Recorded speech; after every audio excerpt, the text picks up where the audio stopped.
Hello, everyone, and welcome to the 2025 Silicon Valley Lunar New Year Together event. Thank you so much for coming out today.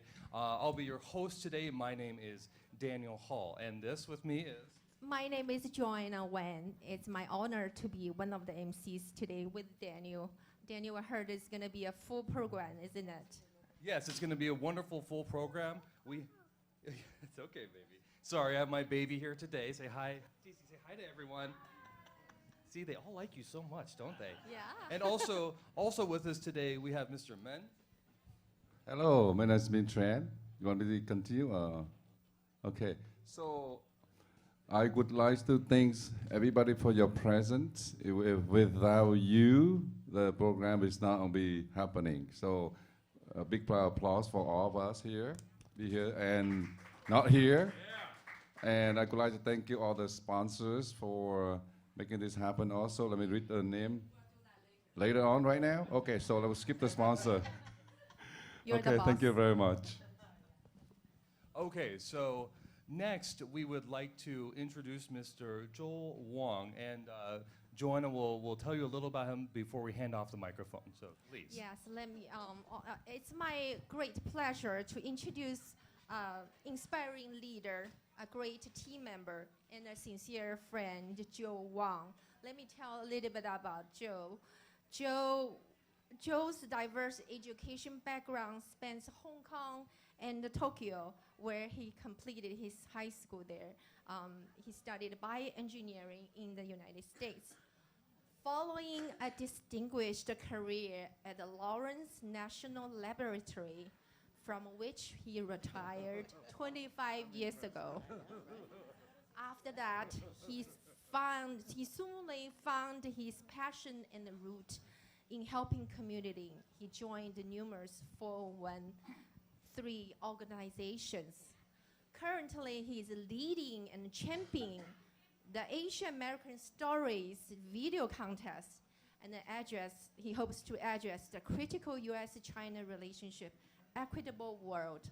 Let's please join me to welcome Joe Wang to give us some speech. Thank you. Thank you. Welcome, welcome. Happy New Year. Gong hei fa choi. We have assembled a very qualified panel of experts here. I will let them introduce themselves because I don't do justice if I try to introduce them myself. But we have a very diverse, very qualified panels, and we're going to talk about what it means to be an American. And this year, our theme is what my gift to America, okay? Each immigrant brings a gift to the United States, and this country is great because of our diversity. So that's the theme of our discussion. So starting from my right side, I'm going to have Min introduce himself, not more than 1 minute. Okay. Happy New Year. Kung Hi Fa Choi, and chúc mừng năm mới. My name is Min Tran. I am immigrated from Vietnam 31 years ago, and I have been doing IT job, and I'm a realtor. I've been volunteering in the community for the last 10 years or so. I organize a lot of events, and today is I also do the chair event for today's event. If any mistake, I apologize. We try. We did our best, and if we make any mistake, I'll apologize. So we'll have more insight when we move along. Thank you. Go ahead, Javier. Hi, my name is Herbier Bhatia. I am the CEO of the Silicon Valley Central Chamber of Commerce, which is just outside the door when you walked in. I am originally from North India. The place is called Punjab, and the reason I say that is because India is actually a very diverse country in itself. I came here when I was 7, so I've been here, well, over 47, 48 years. And I don't know any other place in the world that I would rather live. I am the daughter of 2 role models that are my gods on earth, if there's such a thing. And I am a sister to 2 other siblings. But my background is in technology. I love community. I've been an entrepreneur. But I don't think I could do anything more exciting than be a community servant. So I consider myself a civic entrepreneur and so glad to be here. And we're proud to sponsor this event and be a partner with Min and Diana for celebrating Lunar New Year. Gang hei Choi. Okay, supervisors. Good afternoon, everyone, and a very happy new year. I am Susan Ellenberg. I sit on the Santa Clara County Board of Supervisors, and I imagine that's why I'm here, because while I am not Asian American, I do represent the most diverse county in the entire state, and that is a tremendous honor. It also is an absolute joy for me to get to connect with so many different communities with different languages and different cultures and different customs, and ensure that everyone feels included in our county. The deepest value we have is that no one is left behind. On a personal level, I am a Jewish American. You have to go back 3 or 4 generations, but then I have family from Eastern Europe, various countries that have been named and renamed multiple times. And before I took a seat in public service, I practiced real estate and land use law, and I was a social justice educator. I think you are just being modest, Supervisor Susan, because the supervisor, we've known each other for a long time, and she said she's not Asian, but I think it's about 10, 12 years ago when she reached out to some Asian communities. You're supposed to talk about yourself, Don. No, I'm just impressed at what she has accomplished so far. But anyway, I am Don Orozco. I am the Vice President of the Filipino-American Press Club of California. I actually do several things as well. I am a Board of Director of the Filipino-American Community of Santa Clara County. I am also a Board of Director of the Filipino-American Chamber of Commerce of Silicon Valley. I am the Executive Director of a Filipino Global Maharlika Foundation. And I am a host of a radio show, Radio Aguilas America, where I actually interview Filipinos who have done good things. I'm actually going to interview Miss Lorna, who is with the National Press Club of DC, and we will set it up later, okay? And of course, I also work, by the way, I am with Dignity Memorial. I work with Oak Hill and the Lima family, and that's about it. Again, my name is Don. Hi, my name is L.A. Chung. Some of you know me as Lisa Chung. For many years, I was a journalist, and I've had sort of a portfolio career. I currently serve the newly elected supervisor, Margaret Abe Koga, for the 5th District. I grew up in the 5th District before there were district elections. And I am not an immigrant myself, but I am the daughter and granddaughter of immigrants.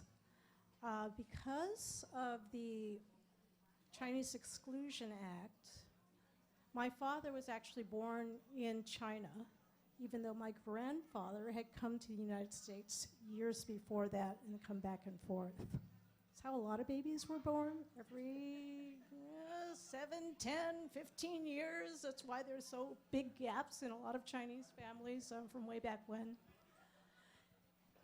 And I'm a lifelong resident of this area. Okay, I have to cut you short because you have a chance to talk about that later, okay?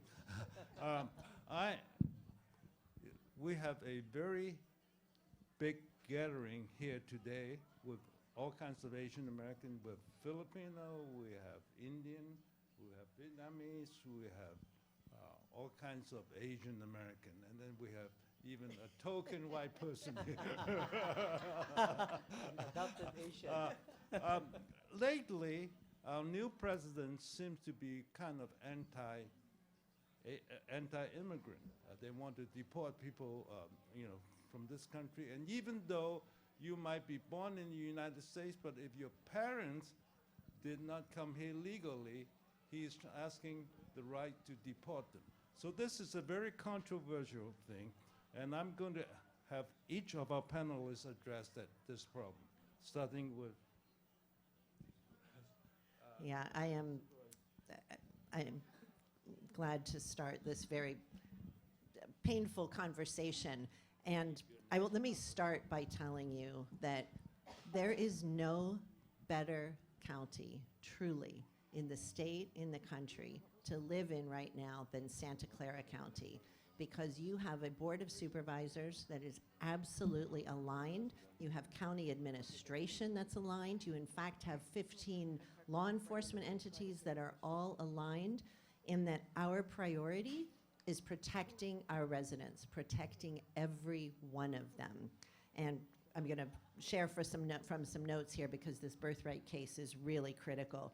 So if this unconstitutional and unlawful act were to be implemented, the Trump rule would deny benefits, privileges, and protections to U.S. citizens, not only to children born to the thousands of individuals in our county, but that would include refugees and asylees.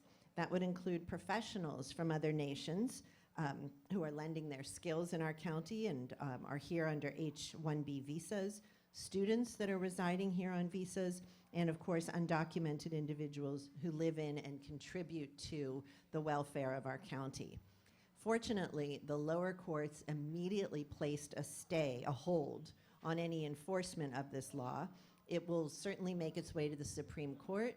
Santa Clara County has initiated a lawsuit against the Trump administration, as we did dozens of times during the Trump's first administration, and we were successful a good amount of the time.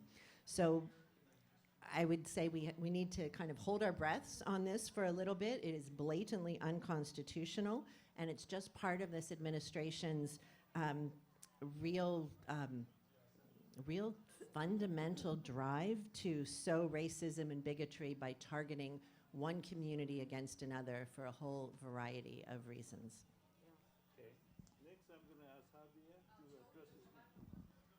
I'm going to ask Javier to address the same issue. Go ahead. Yeah. I think I couldn't agree with our supervisor more. If we look at it from a technical perspective, it is completely unconstitutional to feel that any one person in this country has the power to decide what was designed by a collective to represent the community and the citizens of this country is just beyond acceptable. But let's talk at a personal level. At what point do we decide the line between who's an American and who's not then? If we look back at the 1800s, it was called a common white man law. At that time, Asians, that included Indians, were not considered the common white man. And you were not allowed to vote. You were not allowed to be married to your whatever race you were at the time, and you could not own land. All these activities that we are seeing in this country recently are out of fear. Fear of losing that same desire to be all the same, all, in this case, be white. Without recognizing that if our community was not as diverse, we would not have the successes that differentiate us in the rest of the world. This county, as the supervisor said, is a 66% or 67% minority. And of that, 40% are Asians. Can you imagine if those Asians were not here, if those minorities were not here, half the technology companies would not have started. 40% of the companies started of immigrants who came on H-1Bs, or like me, I stepped off the plane and I got a green card. So we have to remember what's right and what's wrong. It doesn't matter what a public official says. We still are the ones that make those electeds and put them in place. So I could speak on this for an hour because I'm so passionate about this, but I think there's two parts of it. Technically, it is unconstitutional, and as people who look at the practical benefits, it's the right thing to do, and this America wouldn't be what it is if you didn't allow such laws to exist. Thank you. That was very eloquently put together. Don, you're next. Well, since most of us really are immigrants, And a lot of us actually have children that were born here, you know. I think it would be very unconstitutional, really, to declare that those that were born here, because there's just ruling the jus soli and jus sanguini, right? So we actually have in our constitution that says if you are born in the U.S., you are a U.S. citizen. So irrespective whether your parents are legal or not, then you are a U.S. citizen. That is why I do not think this will flourish, and I would encourage you to reach out to your congressman to help us not to enact any law that will actually do things unconstitutional. Okay, you're next. Thank you. So what I heard is everybody agreed that the birthright. I also support that. I believe that if you are born here for any reason, hey, let's get you as a U.S. citizen and move on. But I also don't support any unconstitutional and would say illegal activities. I want the country with law and orders. If we all support no law and orders, then I better go back to Vietnam then. Because I want, the reason why I leave Vietnam is I want a law and order. I want to live under a good constitutional law and order. If we all support, you know, if you cross the border, open the border, everybody can cross or do whatever you want, and you know, that's not what I want to be here. I want to be here with good paperwork, everybody in law and order, get in line, get your thing done in law and order. I believe we have to stick with that. Doesn't matter who say one way or another, but law and order is my principle. I want to stick with that. Thank you. Thank you. Please. I'll just leave you with a name, Wong Kim Ark. Now, nowadays we call him Mr. Kim Ark Wong, but 1898, the reason why birthright citizenship is, for a large part, considered settled law is because he took his case to the Supreme Court. He was barred from entry when he went on a visit to China, came back and said, oh no, you can't come in. And he took it to the Supreme Court. When it was a lot lonelier to do that kind of thing. There are many of us now. Do not be afraid to stand up. Thank you. We had a very successful Asian American Story video contest last year. This was the first year. We had 72 entries. There are flyers all around, and I want to urge everybody to help promote this because last year's theme was All of Us Belong Here. And this year's theme is My Gift to America. So I'm going to change the order a little bit and have Min go first. My gift to America is pho, Vietnamese pho. So good. I hope you're awake a little bit by my joke there. But yeah, you know, one of the great contributions from the Vietnamese community is we have the best pho in the world, right? So my gift to America is my time. I have been serving the community a lot of volunteer hours. During COVID or not, we do different things like this event. So I always call people to go out and serve the community. Where you live, to your ability. Doesn't have to do with a big project, small project. I start the program, clean up the city of San Jose. I start even before Matt Mahan go out and clean up the park. I did it before I even did that. So I walk around, I see the creek, there is dirty creek. I say, hey, let get together 100 people and go out and do something. So we all can do something. We can contribute to do whatever you can to your ability. So that is my gift to America. I do want to continue to do that, and I'm gonna make our community here the best place to live. Thank you. Thank you. Why don't you LA? My gift to America is public service. From the beginning of my career, which first started as a journalist and then moved into government, I believe in serving the community and building the community. And I think the more that we all do that, the better our communities become and the stronger our communities become. Don, you're next. It's community service. You know, Asians has always been a great factor here in our community for community service. We've been always reaching out to each community just to make sure that everyone thrives and everyone actually succeeds. And it is not a matter of you're yellow, or whatever, right? My gift is actually the community service. Of course, we always want to be equal with each other. Okay, Javier, you're next. I think first I have to come back to your point, Joel, that what has the community brought? I'm proud to come from a community that has, unfortunately, become accustomed to challenge and constant struggle.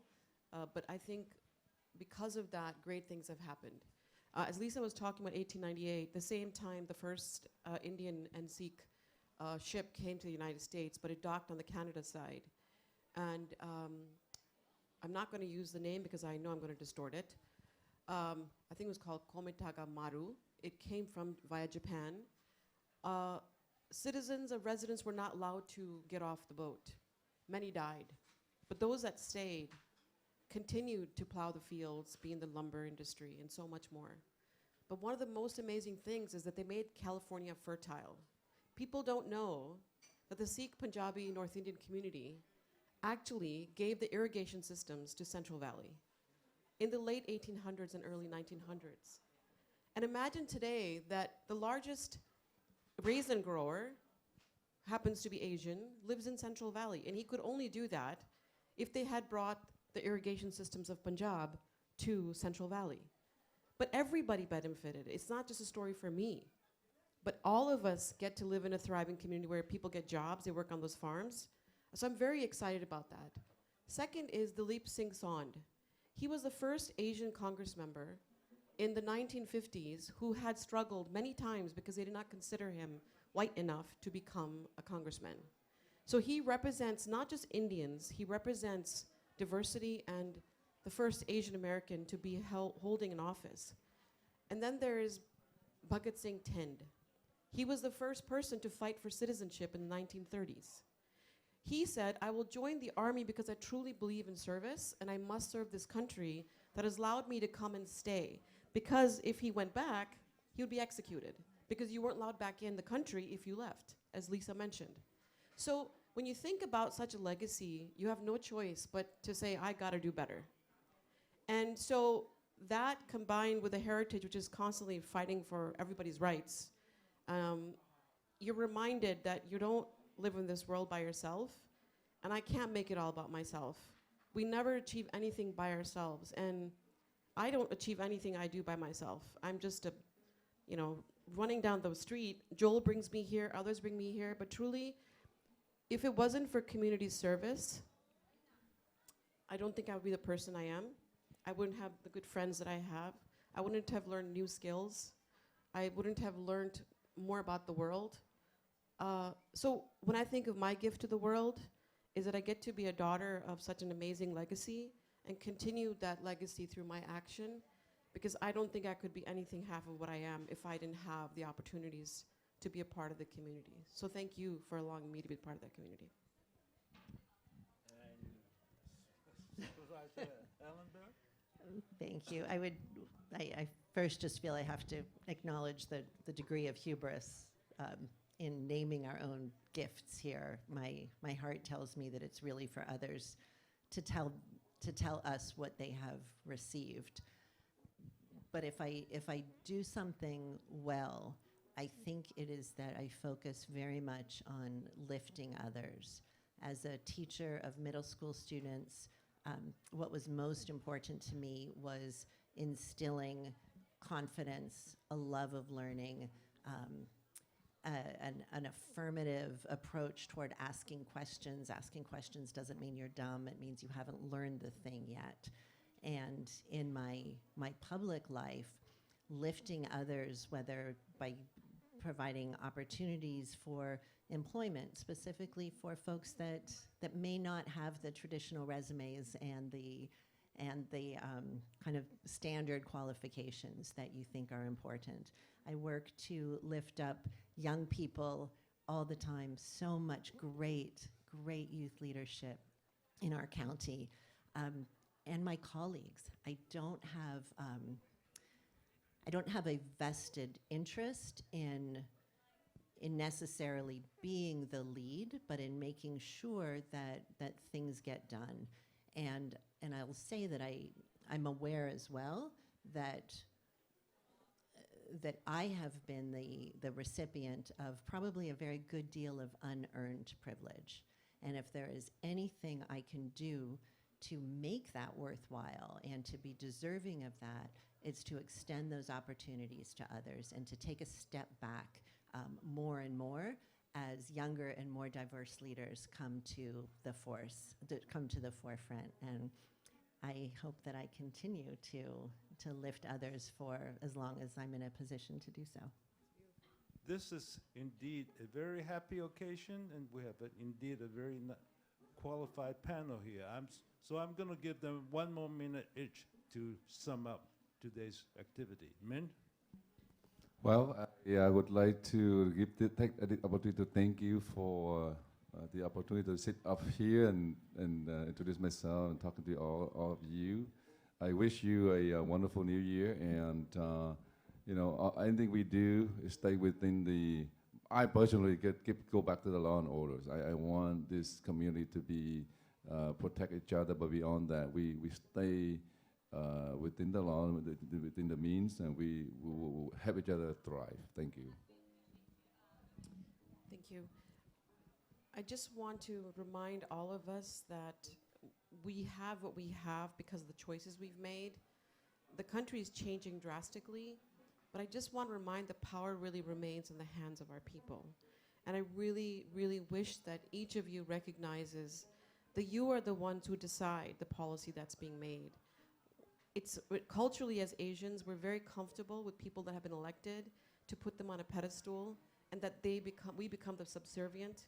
We really got to remember it's not meant to be that way in this country. We are meant to be the ones to decide who should be in those positions and what policies they make for us. And the second thing I just want to say is that whatever the policies are, we know better. We don't need somebody else to tell us. Whether there should be diversity, inclusion, equity, that's up to us to decide. We've learned the benefits of that living in Silicon Valley. So let's not change our plans and our focus because somebody else said not to. That's up to us.